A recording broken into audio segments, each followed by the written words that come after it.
president of the San Diego NATS chapter. I want to thank you. This is my second term, anyway, nobody will get that.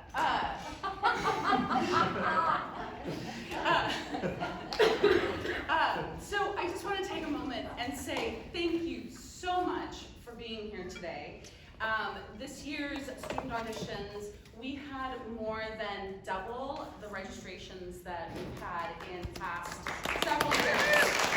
So our chapter is growing, and we are only as strong as our members are. So I hope to see a lot of these wonderful faces again next year. And so thank you. I know it's a long day, however, we've got loads more in store.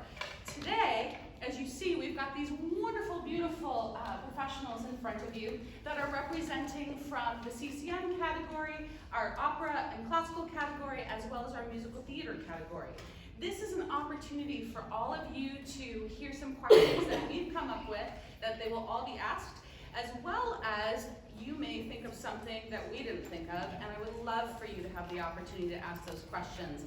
Pick their brains. They've got lots of experience, lots of know-how, and are human beings too. So please enjoy the panel discussion. I'm going to turn it over to Laurinda Nikkel, and she's going to say a little something, or where I'm going to... Yeah. Okay, great, super. I'm just going to go sit down. Thank you so much, everyone. Thank you. Give yourself a big round of applause. Let me also just say one other thank you on behalf. I'm the head of the voice area here at SDSU, so we just want to say welcome and so wonderful to have you all here on campus. I thought it would be great because it's always much more interesting to hear what people have to say about themselves than what we could say about them. So I thought it would be wonderful if I could ask each of these amazing people to just say a little bit about what they do in this profession. So maybe we'll start with you, Ms. Allison. Thank you, Laurinda. My name is Allison. As an educator, I teach at USD, I teach at Kozma, I teach privately, music theater and acting. I have my undergrad, my BFA from Suzan University in North Carolina, and I have my graduate degree from USD, the Old Globe. I also teach for an amazing team called MTCA, which some of my students are here, which we help juniors and seniors prepare for their college auditions. So every day I'm teaching, doing what I love, but I also am a performer commercially and theatrically here in town. That's good snippet. That's great. How do you follow that? The thing is, you don't even know the half of it. She's so Yeah, awesome. that's like about 90% of what you actually do. Yeah. My name is Vanessa. What do I do? Oh my gosh. I don't even know where to start. I work here in San Diego in the theater scene. I work as a voice teacher for actors and a dialect coach primarily, teaching actors different accents at theaters all over the county, really. I am originally from the UK. Might be able to tell. I have my undergrad degree in music and theatre from the University of Surrey.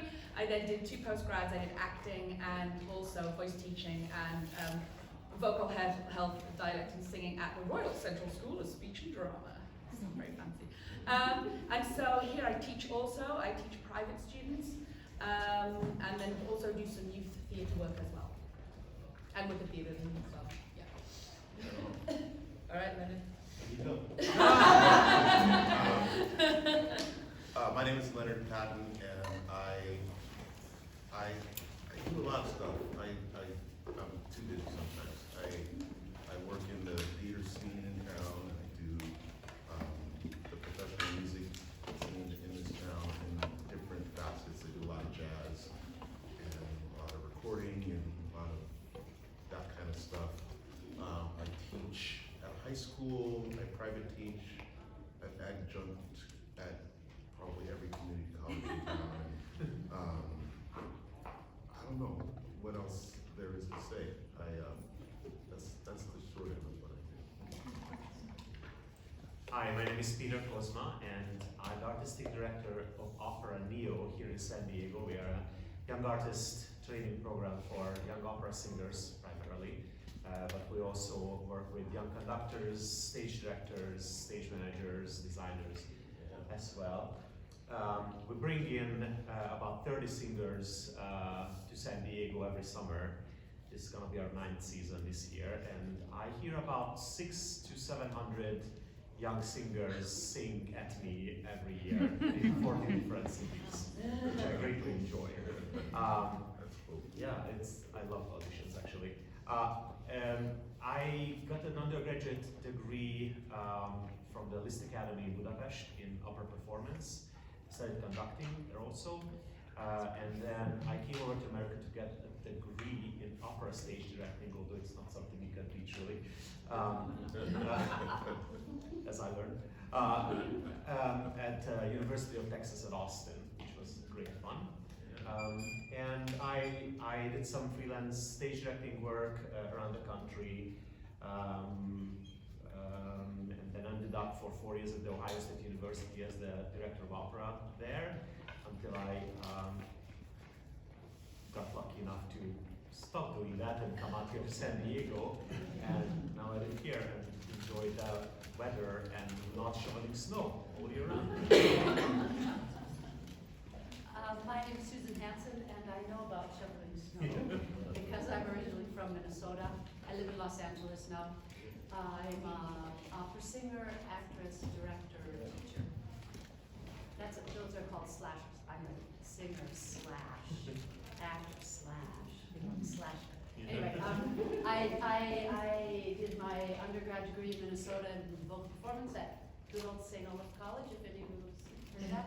Then I did a master's in singing in Connecticut, and I did an MFA in acting at NYU.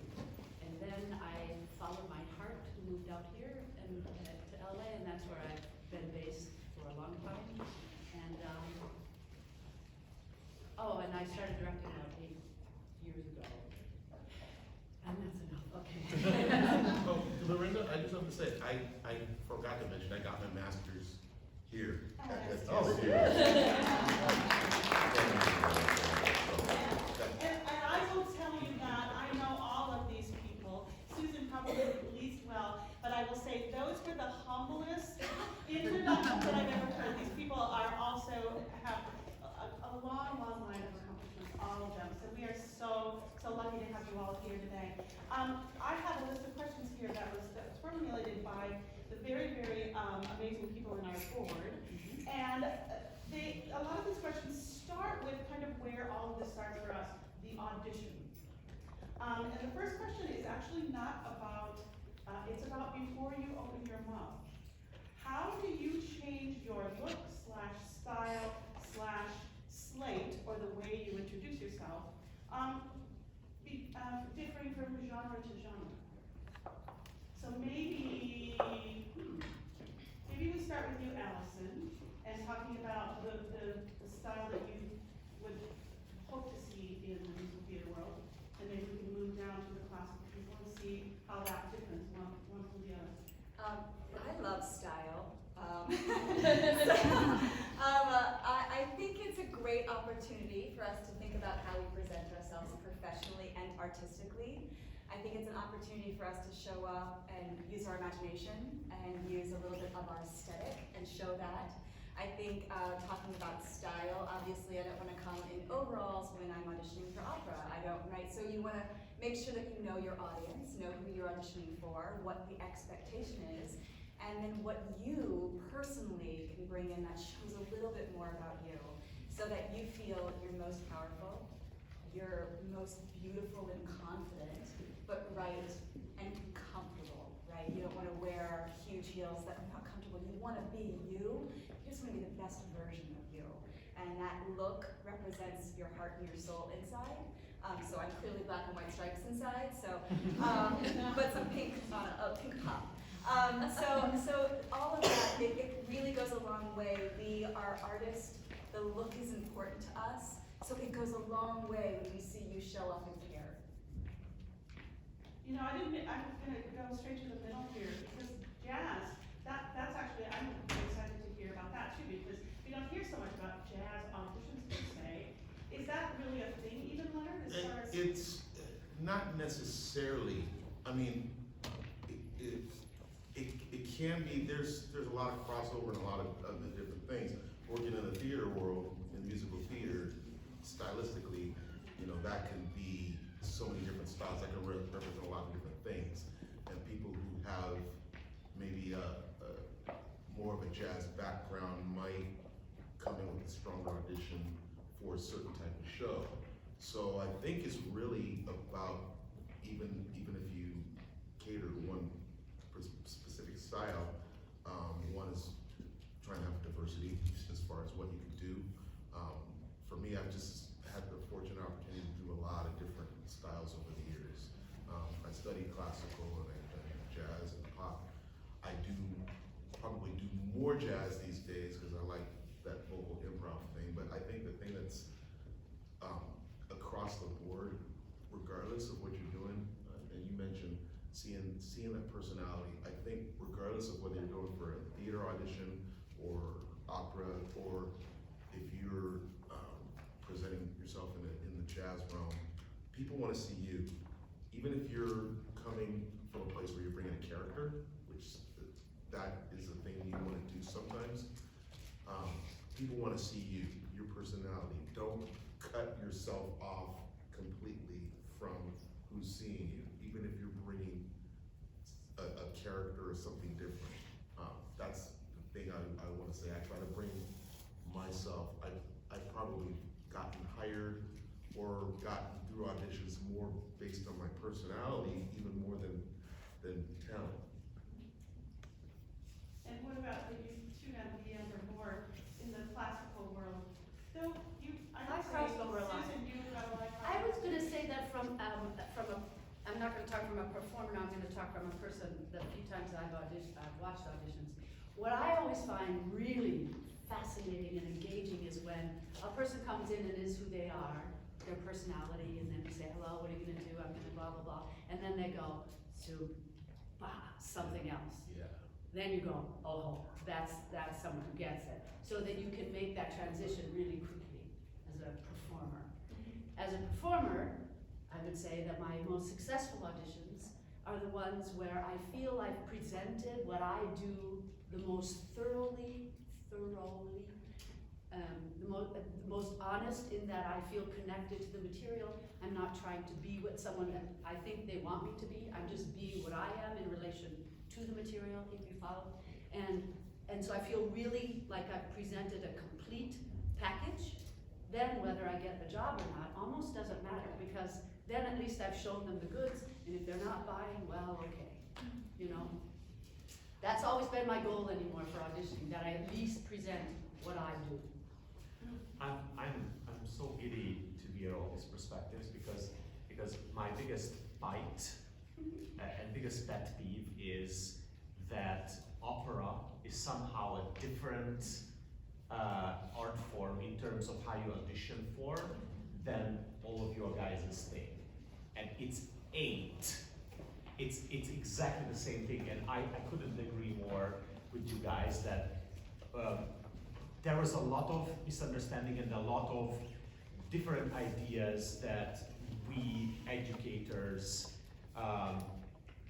put out there in academia and young artist programs of how to audition, for example, for opera.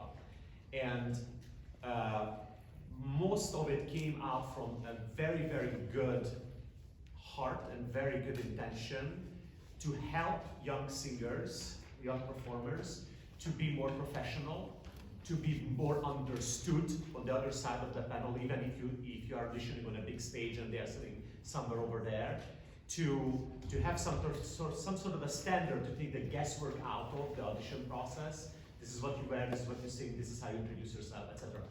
Unfortunately, along the way, we made a lot of sort of rules. These suggestions become rules of this is what you do, this is how you introduce yourself, this is the kind of outfit you wear.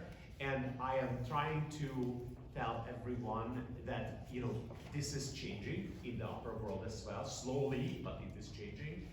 And I really hope that you audition exactly what you guys said to opera as well, that be yourself, dress that your outfit tells something about who you are, how you want to be presented, how do you want to be seen. Be comfortable, and even with the introductions, you have this teeny tiny bit of time before you become a performer to be a person. Auditions are like dates. You are in a blind date with a bunch of people over there on the other side. You want to show them really quickly who you are and see if you guys click.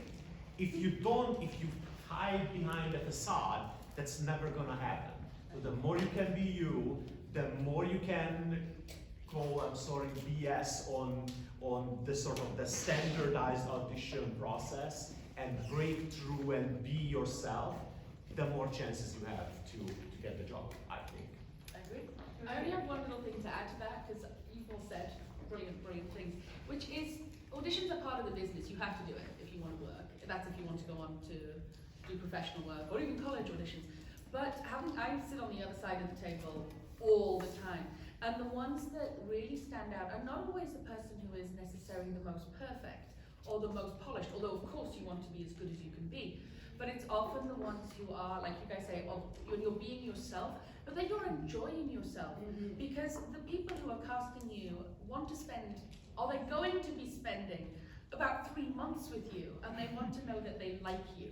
And so just enjoy it and be like, hey, I'm cool, you know, and just show that you love what you do, because then the passion shines through, and that makes it really interesting too. Can I say one more thing about this? Because I think it couldn't be more true. But there's one more element that is sort of, I guess, interesting, going from academia and doing juries and doing recitals in front of your teachers, then going to a professional role. And it is, you're auditioning to your, watch this, to your peers, to your colleagues. And the people who are sitting on this side, yes, many of them will be hiring you or not, but most of them are also getting the paycheck from somewhere else. You guys will be getting the paycheck from the same person who got them. But the point is, when you audition, you want to convince them that, I get this, don't worry. Because we, on the other side of the table, are just like this. Will I be able to cast the show? Will this person be able to sing this? Will they have a nervous breakdown in the middle of the process? Can they sing the high F when they just had too many cups of coffee that morning? And when that person over there is like, I love what I do, I got this, don't worry, just relax. Sit back and relax, enjoy the ride, now watch this. That's when I'm like, okay, you know what I mean? That's what you want to do. You don't want to be the student who wants to please the people on the other side. You want to be the person who can convince them, you got this, and you don't need to worry about the show if you work with me. Right. I'm going to just jump off on a couple of things that you guys have said. And several of you are educators and performers. And that is something that you'll find happens with most of us. That there are people who do only one of those things. And I'm going to just go first to you, Vanessa, because you are also very much involved with the preparation stage of performing, or whatever the performance is. I mean, because we could talk all day about this subject, but what are some things that you look for in preparing people to get to this place that everybody's talking about? Are you preparing to get a student or a colleague to going into an audition, or are you actually in the rehearsal process? No, I would say into an audition. Lots of things. Oh my gosh, where to start? Obviously, picking the right piece. Like Allison was saying, you know, if you're going for a play which is very proper, you know, and it's a more classical musical theatre, I'm talking musical theatre, but more classical musical theatre piece, as opposed to something that's modern, like, I don't know, School of Rock or something. You know, so you want to dress correctly, but you also want to pick a piece that is in the style of the composer, or hits upon the themes that the character, you know, the emotional journey, that kind of thing, that the character you're trying out for experiences in that show. So you're trying to kind of get as close to the part you're going for and the show you're going for, so that the people on the other side of the table don't have to work too hard to see that. So song choice is huge. Often you'll get very specific requirements. The company will want to see a 1 minute cut or a 16 measure cut. Give them what they ask for. Don't go, oh, this song's great, and just do another 30 seconds, and get to hear the end where I felt. Don't do that. Give them what they want. They're on a tight schedule. They may be hearing hundreds of people. So be very specific and read the criteria really carefully. But it's also, as well as learning the song, good technique, being good when you get in the room, all that kind of stuff, and just being a good musician and performer, it's also about nerves, managing how to prepare in terms of, am I hydrated? What did I eat that day? And how you feel when you walk in the room. So I work with a lot of teenagers, and so we spend a lot of time talking about managing our own expectations and how we feel about ourselves. Just because you go in there and maybe you don't do a good job, but don't come out and beat yourself up. It's go in there, be positive and enjoy it. Like you were saying as well, you're not going in there to please people, you're going in there to share something that you just love. And so reminding students and reminding the actors that you're working with about that, you're doing it because you love it. So enjoy the experience. And then just sort of the general, what's the word I'm looking for? There's a word here. Just confidence, you know. Go, you love it, go in, have a great time. Can I put Yeah, Allison, I was gonna, and especially in your capacity of preparing people for high school students for college auditions, right? Just maybe a geared toward that set of people as well. Yes. And whatever The you youngest one's like, I'm out, I'm done, not in college yet. Piggyback off Vanessa, that is all so important, the prep and the process, right? I think all of us being on the other side of the table say what carries you past the table, past the room, to the job or to the college is what your story is. Who are you talking to? What do you want? That, everyone I'm sure came in today and sang beautifully. 95% of the people, 5% won't, but about 95% of the people will come into auditions and do a good job. But it's like, but do I know what their story is? Do I know what they want, what the stakes are, what the tactics are? Like, that is what's gonna get you the job. That is what's gonna gravitate me, is that if you're a storyteller to your truth. So that work, that preparation is key. It is the most important. The material, 100%. It has to be great material that shows off your strengths. Hold On is a great song from Secret Garden, but it might not be a great song for you, right? So someone that you trust and that knows your voice really well, that really can sign a beautiful song that shows off your strengths, that's part of it. And then the rest is, what am I doing with this? How is this my story, right? Make it live. Yeah. Susan, do you have anything to add to that? Or you said, I'm the slash person. I'm a slasher. All these different areas as far as preparing for the audition or the, I think we can go as far as performance too. And somebody touched, I think it was you, Vanessa, on the mental preparation of that. Are there any techniques that you use or that you suggest? Not to put you on the spot. No. I think, in my experience, it's so individual to each performer and how their way into character, whether it's for the character of a piece you're singing for an audition and the prep that you need to do for that, but in order to make your piece short, you have to have done all the long work too, right?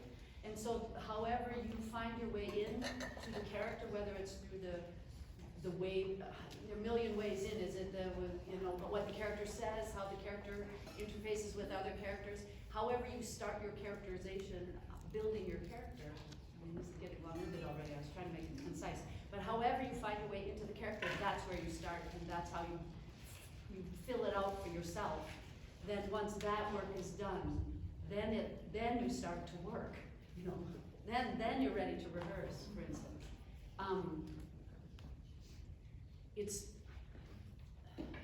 There's so many techniques that this sounds so vague, but there's so many techniques that each of you can use depending on your emotional makeup and your connection to the material you're working on. When I work differently for different characters, frankly, depending on what the kind of piece is or how I interface with the character. I find a different doorway in. Some characters I had trouble finding this one character one time, and I did it through walk. I started making up walks that I thought the character would do, and then suddenly a door opened, and then I could find my way into this woman. Other times it's been through one phrase of music feels like it opens a door for an opera character, or it would be the fact that the text, the character chooses through the writer, that the text does this. It's so hard to say, but then the hardness of it for Suzan to say opens a door into the character where I say, oh, this character, you know, so that sounds really vague, but that's the kind of prep that I Just to grow on that again, 'cause it's so true, what you said is so true. To go in and do an audition, which is maybe a 1 minute cut, or even to do a full performance of a role and a play, it's an enormous amount of work. And we're smart human beings, and there's something in most of us where we read something or we want to make sense of it straight away. And we're also hopefully aiming to be good at what we do, so we want to be perfect. And so what happens is we sometimes get there too fast. And we don't take time to not just enjoy the journey, but to really like unpack everything. Exactly. And it can be so many ways to do that. And exactly like you say, it's different for every single person and for every single character. So don't feel like you will ever have to rush. Give yourself plenty of prep time and enjoy the journey. And who knows what pops up on the way. And suddenly, like you say, it's a walk, or suddenly a word that you haven't seen before jumps out at you, or a certain harmony. You're like, oh, that made me feel this. And it just, you know, but you have to take the time and not try to get to perfection too soon or performance ready too soon. Love that. This is, I think, a very simple, practical question. I'm going to go back to you, Leonard, because I know you do a lot of performing in a lot of different situations. How much should you practice the day of a performance? Ideally, very little. And what I have to say is that if you find yourself practicing a lot the day of your performance, you're probably not as prepared as you think you are. I think the day of the performance, you should be taking care of your body, getting your voice ready, getting awake. So if you've got an audition at 10 a.m. and you need a lot of time, get up at 5 a.m., get up at 6 a.m., get your body going. Do some jogging, get the blood flowing, warm up your voice. If you've got something at 6 p.m., don't sleep until 2 p.m. Like, get up in the morning, get yourself going. Look over your material, look over what you need to do. But don't spend hours working. That should be done beforehand. You should be well prepared by the day of, always, in every situation. Great, thank you. I have a whole other page of questions, but I think it would be great if we opened up the room to the audience right now. So if we've got some questions, if not, we'll go back to our questions here. But yes, up there. And if you just want to say who you would like to direct the question, and then of course we're all going to jump in with you guys are playing in the sandbox really nicely. So yes, please. For the gentleman in the middle, what's your advice on like attempting to make it in the industry? To make it in the industry, that's a great question. I was talking to the kids where I teach at the high school about this just this past week, and there's the obvious things, your talent, like work on your craft, just be, do what you gotta do. Study with somebody, work on your craft, work on your musicianship. For singers, I always tell them, be complete musicians. Learn piano skills, learn that stuff. But it's a loaded question. There's a lot of ways to answer it. I say the number one thing is to be workable, be able to work with people, because there are talented people. There are crazy, ridiculous talented people that I do not want to work with because of, and we all know about that. I have to tell you, I get calls every year, throughout the year, for recommendations for singers, for musicians, for players. One of the things I love to do is I love to help people find work. I love when people call me who are the best three female singers in this style that you can think of? And I give them the names, I give them the numbers, or whatever. I love it. So I will not recommend people who are going to be trouble, are going to be an issue, even if they are the most talented person in the town. I would rather recommend people who are talented, but the people that I'm recommending will love working with them. And that's the best advice I can give you today, other than the other general stuff of talent and what kind of stuff. Right in the front here, or were you just yawning? Oh, just yawning, I'm sorry. No, everyone, you're allowed to yawn. There's a lady behind you. Oh, behind you, yes. Well, I'm a senior at college, and so I'm in the process of applying to graduate school right now. And so this is really just a generalized question, so if anybody would like to answer, then I'd be more than appreciative. But do you have any advice in terms of, like, because I went through the process of college auditions, which were so stressful, but, you know, rewarding too. But so do you have any advice on now auditioning for graduate school? Are there any, like, differences between collegiate auditions versus graduate school auditions? Or? Are you talking about a computer degree or a classical degree? A degree in voice, but I'm also auditioning for music theater, but mostly for voice, yeah. Look at you. I did I auditioned for grad school for classical drama, so, but honestly, I don't think there is a difference. You know, I think the prep work is the same, I think the stakes are the same, I think the cost is the same. I don't think there is a major difference with undergrad and grad. I think the competition's a lot harder because you guys have been through 4 years of undergrad. The expectations are higher.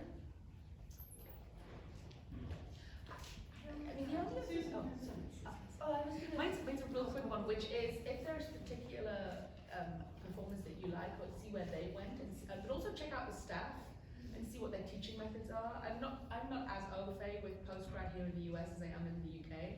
But there were certain. Oh, you went UK. Oh, then we'll talk afterwards. But there are certain schools that are known for certain things and have certain staff that have real specialist areas. So you think, what am I good at, and what am I challenged in? And go to the places where your challenges are going to be really worked for you, so that you can be a better rounded performer. But yeah, catch me afterwards, and I can talk to you. Yeah, sorry. In terms of what school you choose to audition for, do your homework, but I just want to remind those of you finishing a college degree, if you're going into a performing degree, and I come from a line of educators, you don't necessarily need to have an advanced degree. So I say that only to take the pressure off. Yeah, That's all. But can I also piggyback on that too, Susan? I feel as if every single person, maybe with the exception of Peter, who has a full-time job, you know, I mean, we're all slashers, as Susan said. We all work in a variety of businesses. Right. And I think when you go back and get a higher education, or any undergrad, you will, and this maybe has to do with your question too, you will be happier. Yes. You'll be a happier person if you fulfill a few needs and desires in your life, and if all of your eggs are not just in the performance aspect. Absolutely. Can I be a teacher? Can I be a performer? Can I be a makeup artist? Can I be a videographer? How can I be happy when I'm not working 90% of the time, which is the reality of our business? This makes, I'm sorry, I'm gonna jump in. This makes me think, do you know the playwright John Ware, of course, I'm gonna mention him. So when I was at acting school, he did one of these panel things, and his big thing, that big takeaway for me that I remember to this day is, make a life that you like, because you're gonna spend a lot of time there. And if you're wasting all your energy pursuing this one idea that you only exist at your whatever, and sing a high F and, you know, Queen's night or whatever, that might not be a satisfying life. So the hardest part for any performer, any person in the arts, is what happens between. That's the hard part. I don't think, many singers come with this question of what is it to make it? Like, how is it, like, did I make it now? Or does it mean that I have to only make money by singing professionally on stage?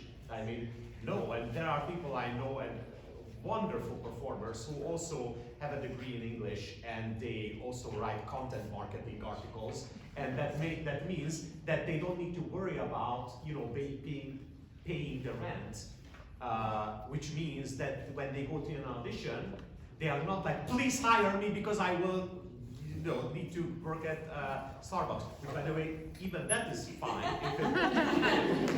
Anyway, so it's that kind of thing. There were some articles, and I will answer, by the way, your question. It's getting better. There were some articles lately on social media about sort of professional shaming of singers who and I am very passionate about this, because nobody should feel that it is not okay, or there is any problem with, or in fact there's any negative thing with not doing your art only in a full-time, you know, as a full-time stuff. It is, there are very few, very rare people who can do that, and less of them can do that. And there's nothing wrong with not doing that.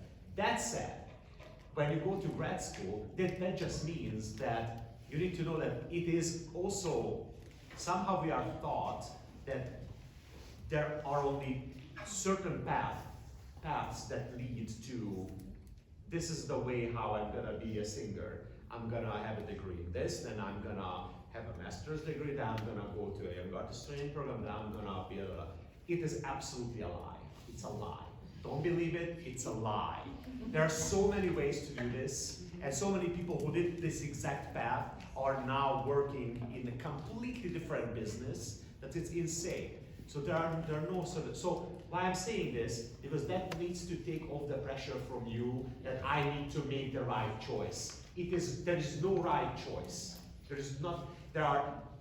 In every choice that you might make, there is a good thing and a bad thing, and you will just need to deal with it. That said, when you choose, I think it's important if you go to grad school to make sure that whoever your voice teacher will be, you trust and you like that. Have you taken any lessons with any of the people? So I'm a college student, I'm broke, so. okay, I get it. You can always ask, because there are schools where teachers will give you Free. complimentary lessons. Or college discount. For free. Student discount. Yes, but at least I would say that at least try to get in touch with faculty members. And because I think it's extremely important that you have some sort of a personal rapport when you go in that you're comfortable with. And if you go to a school that might be an amazing school, but you are a number 271 soprano from the back, even if you have an amazing degree, you have a terrible experience. A place where you feel that they really wanted me because we click. Again, it is, even the college edition, it is like a day. There needs to something click, and then it will more likely to work, I think. Other Other questions? works. Yes, or wait, we'll go back to you because you were next Yeah. in line, and then we'll go to our side round. Cool. So this is kind of a smart question, less insightful. It's for all of the above. So I find myself getting really frantic over eating before singing, because everyone's like, dairy gets stuck in your throat, and then you don't want stuff that can be stuck in your throat, blah, blah, blah, blah. And then I find myself like starving before any production. I'm like, oh, food is bad, I only drink water. So I'm asking you to be my Mythbusters right now, because I'm tired of being hungry. Eat. Yeah, no, everybody says like dairy is bad for you, and like coffee is obviously, I learned that Can before. I say something? Yeah. First of all, coffee, I drink my coffee. I would always drink my coffee, whether I should do it or not. I love my coffee. Here's the thing. I think the most important thing out of all of it is stay hydrated. Yeah. More than that. The other stuff, I think you're gonna get to know your own body. Exactly. What you can do and not. You're different from her, from him, everybody's different. Some people break all the rules, and go in and kill it. They just do amazing. I have a baritone friend, he gets dry during a show, he chugs milk. Yeah. Hey, that, Yeah. I know it makes water hot peppers before auditions. That's I all think, but but real quickly, I want to say about the water, and this is something I didn't learn till later. So they used to say, drink water, okay? I mean, some things are obvious. I used to just think that, oh, just keep the voice moist and hydrated. But actually, when you get dehydrated, it can take at least up to 24 hours to rehydrate. So if you stay hydrated, so I drink coffee. Caffeine can dehydrate you, so I always drink water when I drink coffee. I like to have a glass of wine. I like to have a beer.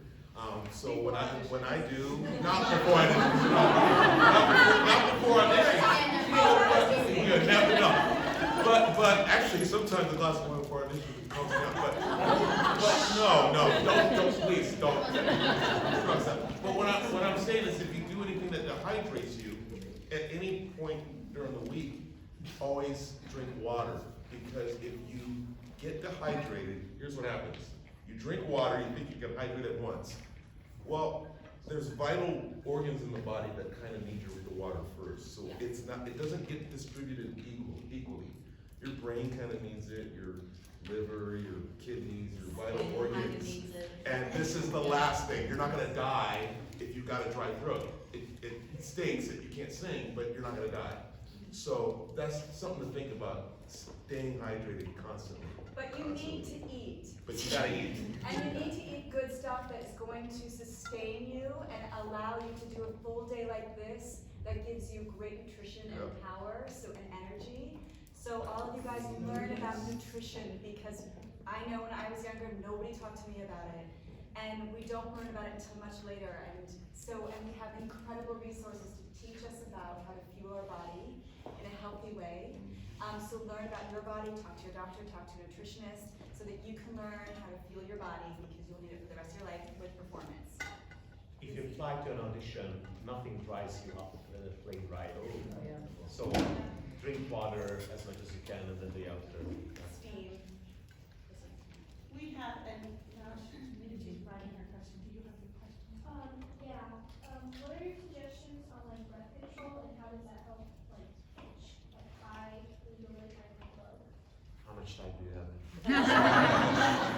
It's musical. No one wants to jump in. Laurinda, answer that. Yeah. No, that's a good question for you, Laurinda. Could you repeat it? I was thinking I would answer it. What are your suggestions on breath control and how they affect how high and how low we go? Like, how does that help? Well, I always say this, your breath is your voice. Your voice is vibration in the air. So if you don't learn anything about how to breathe as a singer, you're really going you can learn all these other things, but if you skip over that breath step, that's probably the biggest step ever. And I say getting an A in anatomy doesn't necessarily make you a great singer, but understand your body. I have all of my students study a little bit of anatomy. How many ribs do you have?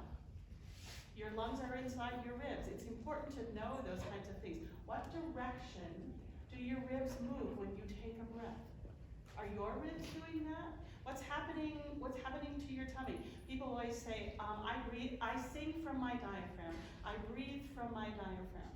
But the reality is, if I say, so could you move your diaphragm?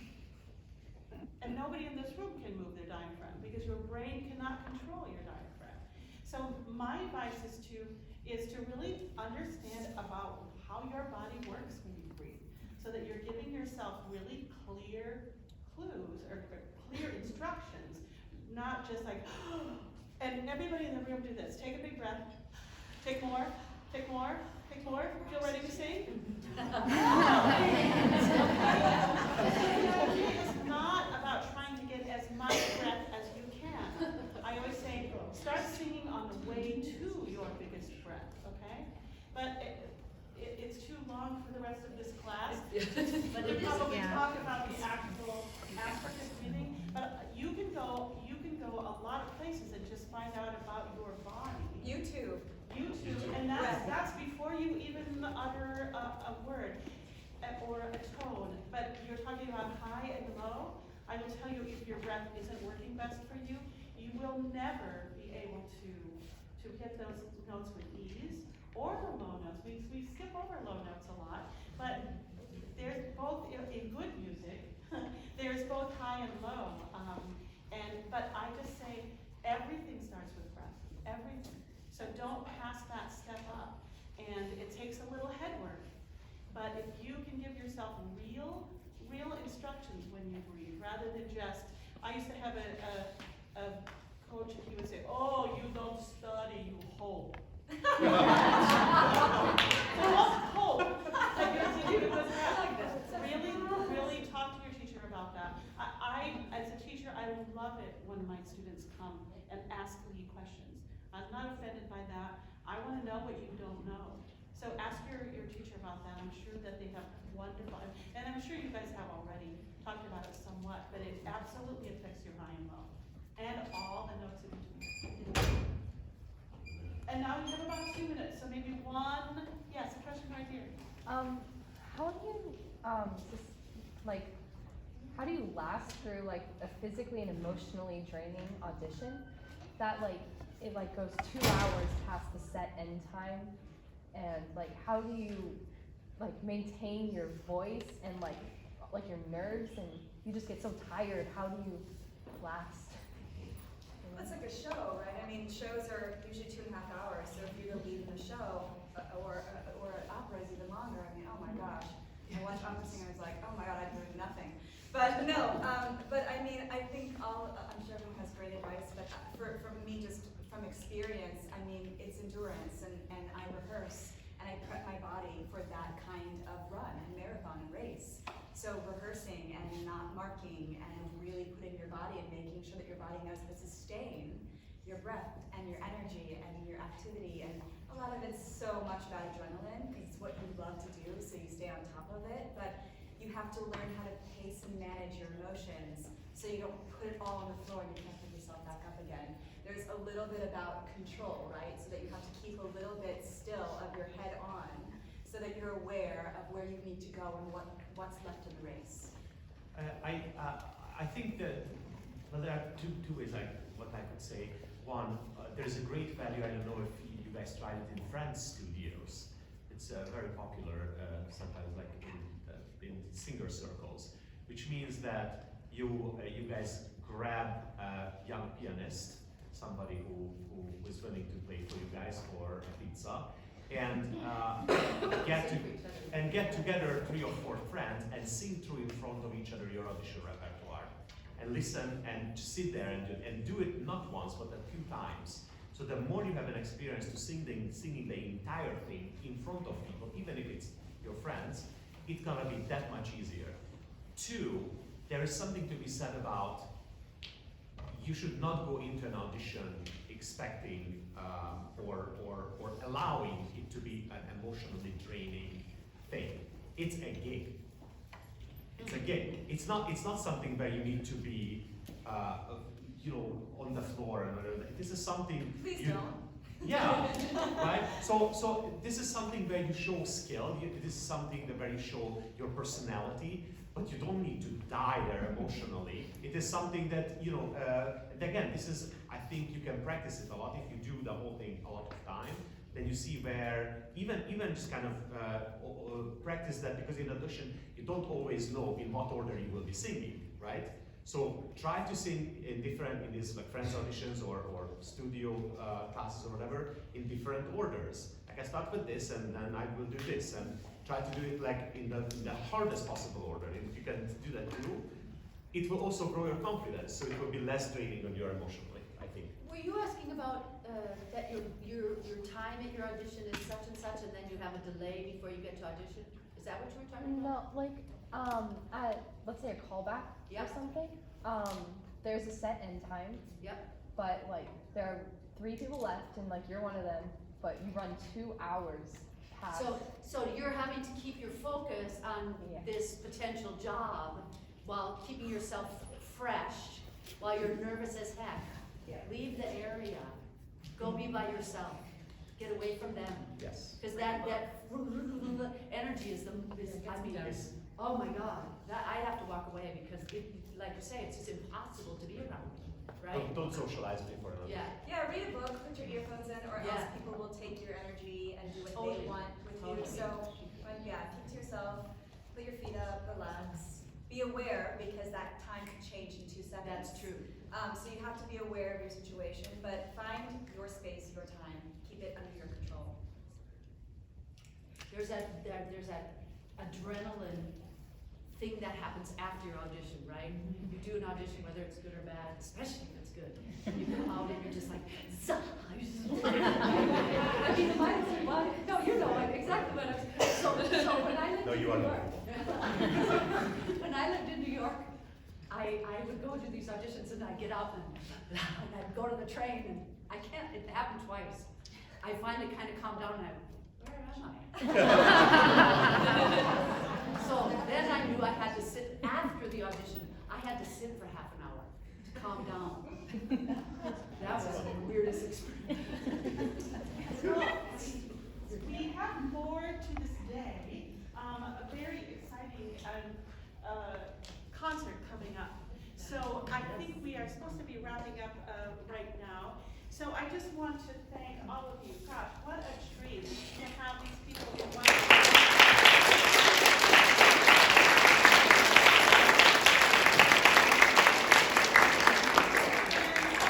The plan is to start the women's concert promptly at 4:15.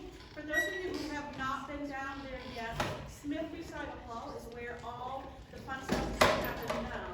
So it's kind of exactly at this part of the building, only all the way down to the other side. You'll see a big entrance there. It's a big recital hall.